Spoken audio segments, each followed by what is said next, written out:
Hello everybody, it's Wyvern here with another bit of Total War Warhammer 2 Quick Match gameplay. This time around we are on Bleak Dale, playing as the Dawi against the forces of Chaos. And so this build, I kind of bummed off my old school anti-greenskin build, or I tried to copy it a little bit. Focusing on Iron Breakers as my main line, backed by contingents of rangers with great weapons to sort of quickly melt enemy troops. I figured against Chaos it could be pretty useful, because the biggest threat to when you're Dwarves and you're playing against Greenskins, one of the biggest threats is just getting rushed by Black Orcs, especially with WoW nowadays, who will just melt your front line and wreck you. Against Chaos, it's kind of similar. Now, certainly Chaos doesn't have the WoW mechanic, but they do have the ability to rush you with a lot of heavy AP, a lot of infantry you can't quite stand up to, and just overwhelm you very, very quickly. They've also got chariots and all that sort of stuff. So, to try to counter it, I did decide to go with a whole bunch of ranged great weapons. You might be wondering why. They've got terrible ammo capacity. They're fairly squishy, they've got short range. So why? Well, the reason is the fact that they have a lot of DPS. They can dump that ammo very, very quickly. If you look at vanilla rangers, they fire every 7.2 seconds. If you look at Ulthar's raiders, they're sitting at around 5. It's like 5.6.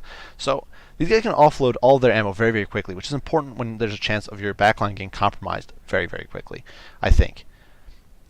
And it works well with what we've got here. Our front line here is Norgrim's Iron Breakers, a single unit of Longbeards because we were kind of broke, or 2 units of Longbeards because we just didn't have that much money, but Norgrim's Iron Breakers, normal Iron Breakers, Rune Lord with Rune of Wrath and Ruin, Rune of Negation, as well as, of course, the Rune of Hearth and Home, I do believe it is, and Forge Fire. Forge Fire, a bit of a mistake. This was an accidental thing, but I don't recommend that. He has mounted on his toilet seat, so he's got the Locus of Power, which I think is huge. When you're going with Iron Breakers, you don't want to be getting them nuked by magic. And the plus 15% magic resistance is amazing on Dawi. It bumps you up to 40%. That's why I think the Rune Lord is honestly one of, if not the best Lord pick for Dwarves.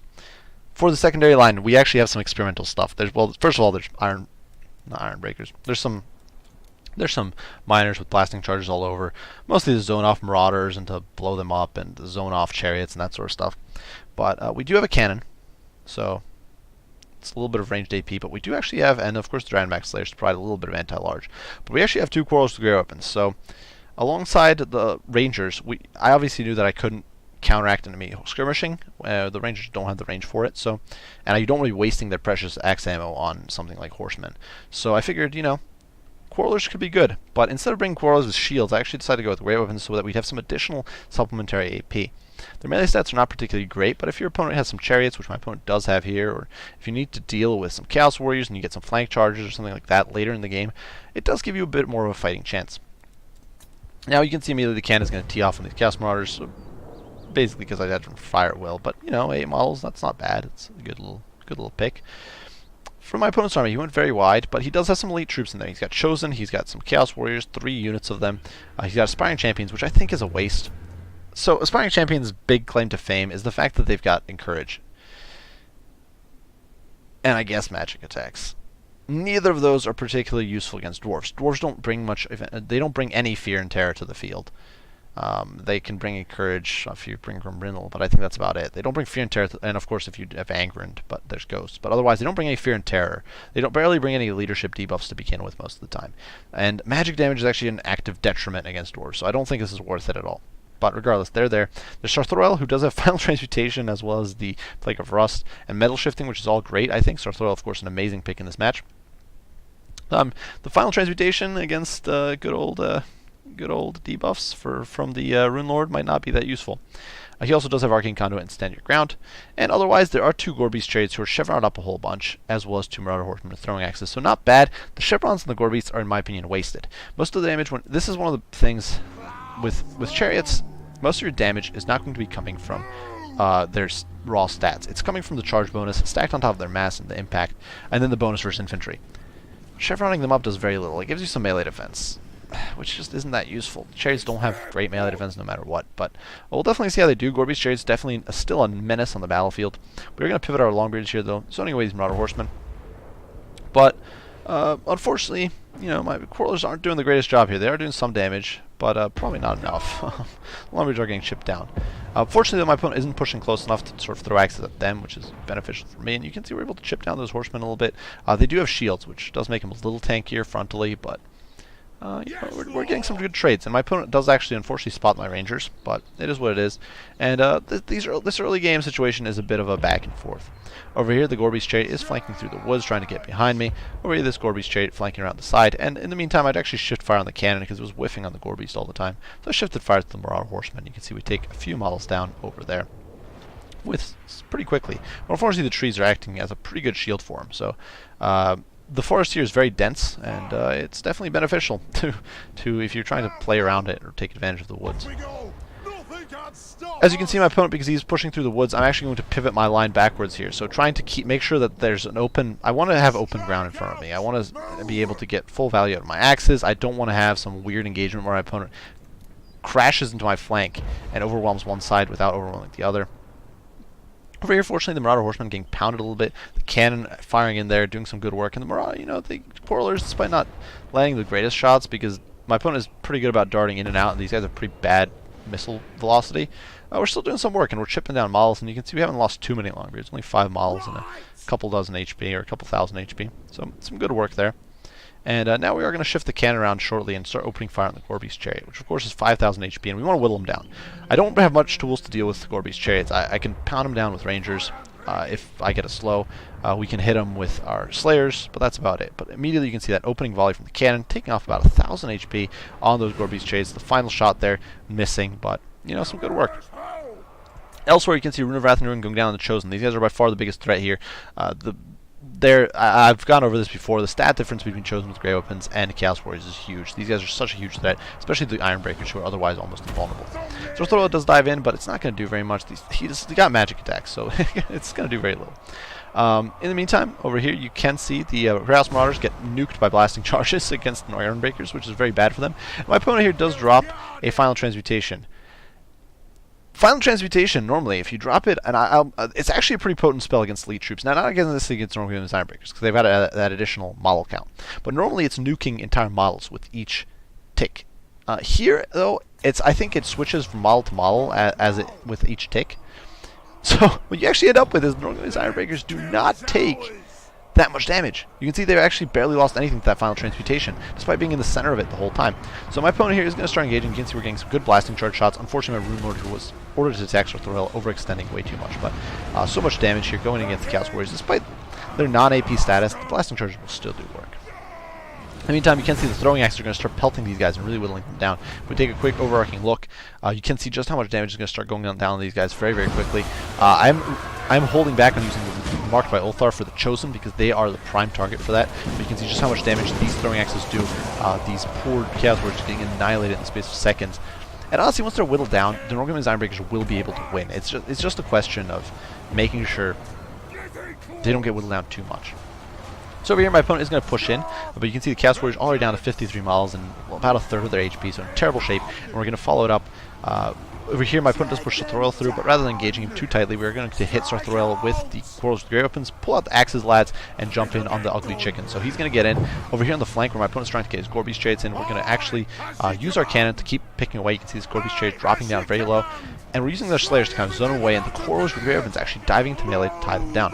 Over the Longbeard's kind of getting pelted in the back, but it doesn't really matter. Another Final Transmutation going down, once again doing very little, but you can see just how much damage those Chosen did to our Norgrim's Iron Breakers.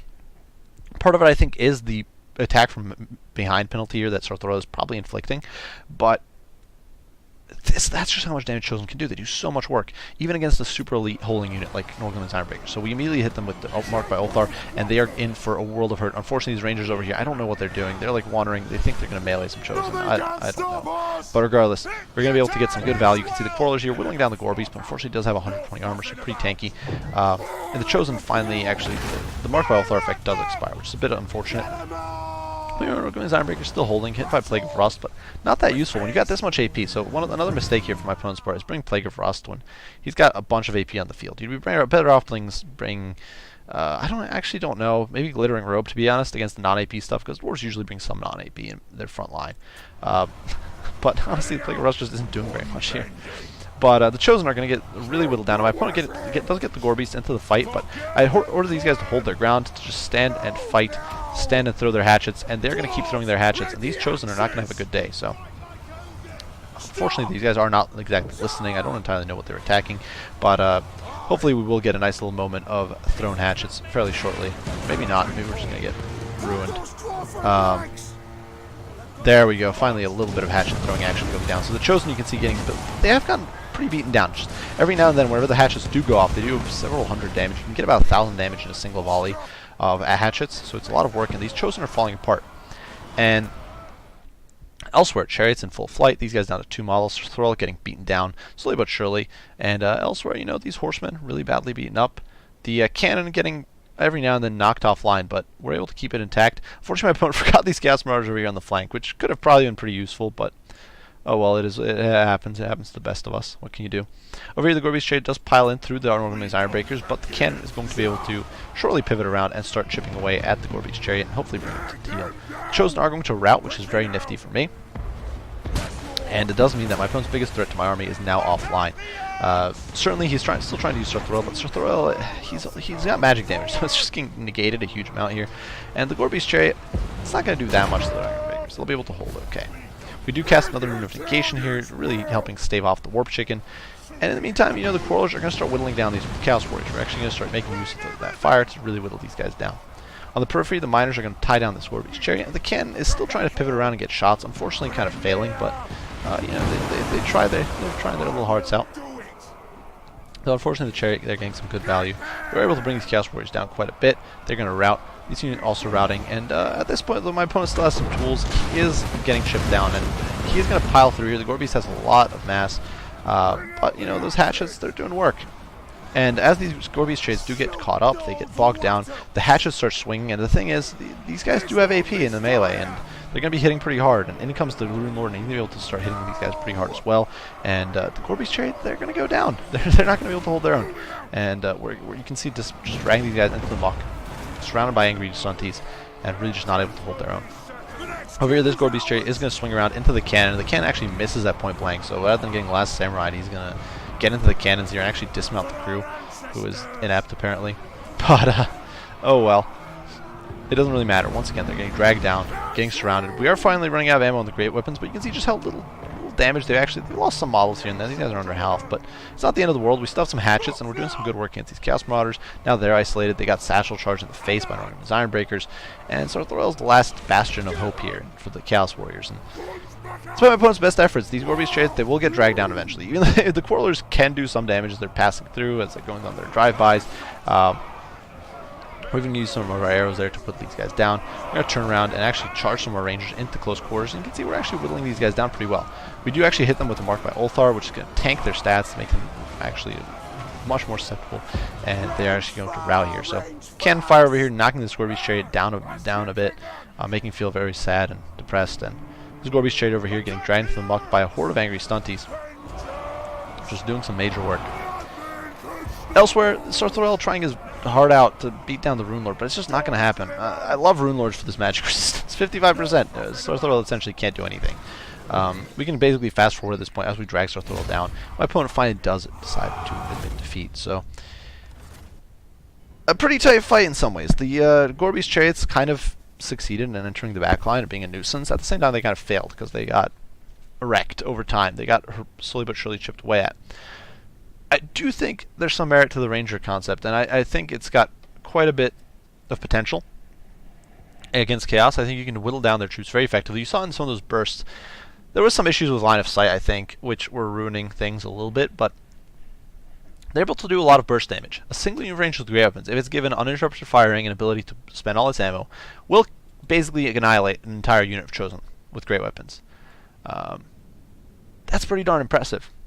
If you consider that this is a unit that only costs 650 gold. And the Dwarves do have tools to keep these guys at bay. Some Iron Breakers, some even Longbeards can hold okay just because of melee defense. You buy yourself time, you melt these guys, and you get them off the field, and you still have a unit that is passable in melee, that can still get a rear charge, a flank charge. Against units like Chaos Warriors, it's a little less effective, or Chaos Marauders especially, because there's less armor, but that's why you have all these satchel charges. And that's why you've got other tools. You've got Quarrelers, great weapons, you've got all these other tools to whittle those units down. So I think it has some merit. I do think this build is lacking a little bit in anti-large. I'm not entirely sure how I'd augment that. Give me a little bit of better response time or better flexibility. Perhaps cut a ranger. I don't know. Getting an extra unit of slayers in there is difficult. But regardless, as for my opponent's build, the only big critiques I have is that he brought, well, the spells selection is a little odd. But the big critique was Aspiring Champions and Gorby's Chariot Veterancy. I don't see the point. You don't need chevrons on a Gorby's Chariot, and you certainly don't need Aspiring Champions. Dump them, get another unit of Chaos Warriors with Grey Weapons. That's my 2 cents there. That is literally all I can say. You don't need that stuff. So, but otherwise, I do think it's a pretty competitive build, and I do think it's pretty solid. So I don't have much else to say for this. But regardless, good game to my opponent. I do hope you guys enjoyed the video. If you did, be sure to leave a like and subscribe down below if you're not already. If you have any comments, any criticism, any questions, as usual, don't hesitate to ask. I will do my best to respond as soon as I can. As usual, guys, I do appreciate you all for watching, and I will see you all in the next one. Wyvern out.